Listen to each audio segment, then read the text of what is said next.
ದೆಹಲಿಯಲ್ಲಿ ಶಾಂತಿಯುತವಾಗಿ ನಡೀತಾ ಇದ್ದಂತಹ ಪ್ರತಿಭಟನೆಯ ವೇಳೆ ಪೊಲೀಸರು ನಡೆಸಿದ ಭೀಕರ ಲಾಠಿ ಚಾರ್ಜ್ ಸಾರ್ವಜನಿಕರಲ್ಲಿ ಹಾಗೂ ವಿದ್ಯಾರ್ಥಿ ವಲಯದಲ್ಲಿ ತೀವ್ರ ಆತಂಕವನ್ನ ಸೃಷ್ಟಿಸಿದೆ. ತಮ್ಮ ಹಕ್ಕುಗಳಿಗಾಗಿ ಧ್ವನಿ ಎತ್ತಿದಂತಹ ವಿದ್ಯಾರ್ಥಿಗಳ ಮೇಲೆ ಪೊಲೀಸರು ನಡೆಸಿದ ಅತಿಯಾದ ಬಲ ಪ್ರಯೋಗ ಮತ್ತು ಗೂಂಡಾಗಿರಿಯಿಂದಾಗಿ ಇಡೀ ವಾತಾವರಣ ಭಯಭೀತಗೊಂಡಿದೆ. ಪ್ರಜಾಪ್ರಭುತ್ವದ ರಾಜಧಾನಿಯಲ್ಲೇ ವಿದ್ಯಾರ್ಥಿಗಳ ಮೇಲೆ ಈ ಮಟ್ಟದ ಕ್ರೌರ್ಯ ನಡೆದಿರೋದು ತೀವ್ರ ಆಕ್ರೋಶಕ್ಕೂ ಕೂಡ ಈಗ ಕಾರಣ ಆಗಿದೆ. ದೆಹಲಿ ಪೊಲೀಸರ ನಿಷ್ಠೂರ ದಾಳಿಯಲ್ಲಿ 134ಕ್ಕೂ ಹೆಚ್ಚು ವಿದ್ಯಾರ್ಥಿಗಳು ಗಂಭೀರವಾಗಿ ಗಾಯಗೊಂಡಿದ್ದು ನಗರದ ಪ್ರಮುಖ ಆಸ್ಪತ್ರೆಗಳಿಗೆ ದಾಖಲಾಗಿದ್ದಾರೆ.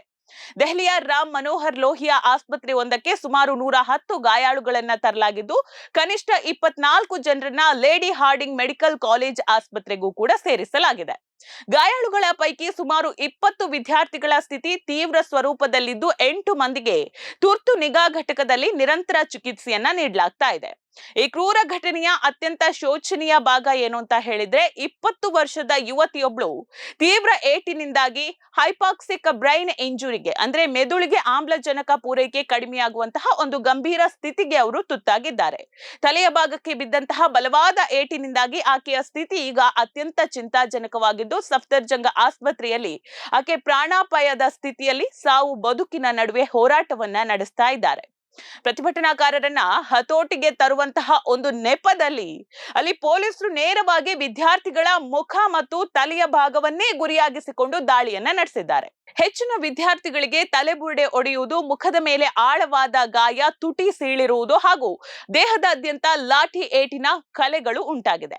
ಪೊಲೀಸರ ಈ ಅತಿಯಾದ ಕಾರ್ಯಾಚರಣೆ ನಿಯಂತ್ರಕ್ಕಾಗಿ ಅಲ್ಲ, ಬದಲಿಗೆ ಹತ್ತಿಕ್ಕುವಂತಹ ಉದ್ದೇಶದಿಂದ ಕೂಡಿತ್ತು ಅನ್ನೋದು ಗಾಯಾಳುಗಳ ಒಂದು ಗಾಯದ ಸ್ವರೂಪದಿಂದಾಗಿ ಸ್ಪಷ್ಟವಾಗ್ತದೆ. ಇವರು ಇದನ್ನ ಹತ್ತಿಕ್ಕೋದಕ್ಕೆ ಮಾಡಿದ್ದಾರೆ, ಅವರ ಕಾರ್ಯಾಚರಣೆಯನ್ನ ನಿಯಂತ್ರಣ ಮಾಡ್ಲಿಕ್ಕೆ ಮಾಡಿರುವಂತದ್ದು ಅಲ್ವೇ ಅಲ್ಲ ಅಂತ ಹೇಳಿ ಅವರು ಆಡಿರುವಂತಹ ರೀತಿಯಲ್ಲೇ ಗೊತ್ತಾಗುತ್ತೆ. ಹೇಗ್ ಹೊಡಿತಾರೆ ಅಂತ ಹೇಳಿದ್ರೆ ವಿದ್ಯಾರ್ಥಿಗಳಿಗೆ ಅಲ್ಲಿ ಪ್ರತಿಭಟನಾಕಾರರಿಗೆ ಯದ್ವಾ ತದ್ವಾ ಅಟ್ಲೀಸ್ಟ್ ಒಂದು ಕನಿಷ್ಠ ಮಾನವೀಯತೆ ಬೇಡವಾ, ಇವರಿಗೆ ಮನಸ್ಸು ಅನ್ನೋದು ಇದ್ಯಾ ಇವರಿಗೆ ಅಂತ ಅನ್ಸುತ್ತೆ. ಅಂತಹ ಏಟನ್ನ ಅಲ್ಲಿ ವಿದ್ಯಾರ್ಥಿಗಳಿಗೆ ಹಾಕ್ತಾರೆ. ಪ್ರತಿಯೊಬ್ಬರ ತಲೆ ಒಡೆದು ಹೋಗಿದೆ, ಪ್ರತಿಯೊಬ್ಬರ ಮುಖಕ್ಕೂ ಎಲ್ಲಿ ಏನು ಅಂತ ನೋಡದೆ ಹೊಡೆದಿದ್ದಾರೆ ಅಲ್ಲಿ ವಿದ್ಯಾರ್ಥಿಗಳಿಗೆ.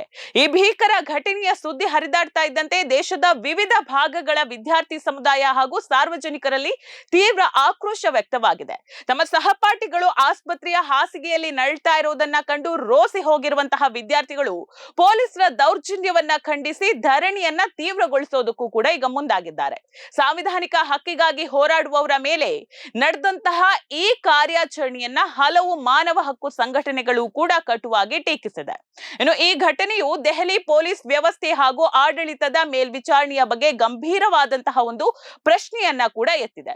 ವಿದ್ಯಾರ್ಥಿಗಳ ಪ್ರತಿಭಟನೆಯು ಸೌಹಾರ್ದಯುತವಾಗಿ ನಿರ್ವಹಿಸುವ ಬದಲು ಈ ಮಟ್ಟದ ಹಿಂಸಾಚಾರಕ್ಕೆ ಅವಕಾಶ ನೀಡಿದ್ದು ಹಾಗಾದ್ರೆ ಯಾರು ಅನ್ನುವಂತಹ ಪ್ರಶ್ನೆ ಕಾಡ್ತಾ ಇದೆ. ಯಾರದೇ ಕುಮ್ಮಕ್ಕಿಲ್ದೆ ಪೊಲೀಸರು ಈ ರೀತಿ ಆಡೋದಿಲ್ಲ ಅಲ್ಲ, ಅವ್ರಿಗೆ ಯಾರು ಹಾಗಾದ್ರೆ ಈ ರೀತಿ ಮಾಡಿ ಅನ್ನುವಂತಹ ಒಂದು ಅಸಿಸ್ಟ್ ಮಾಡಿದ್ದು, ಯಾರು ಹೇಳಿದ್ದು?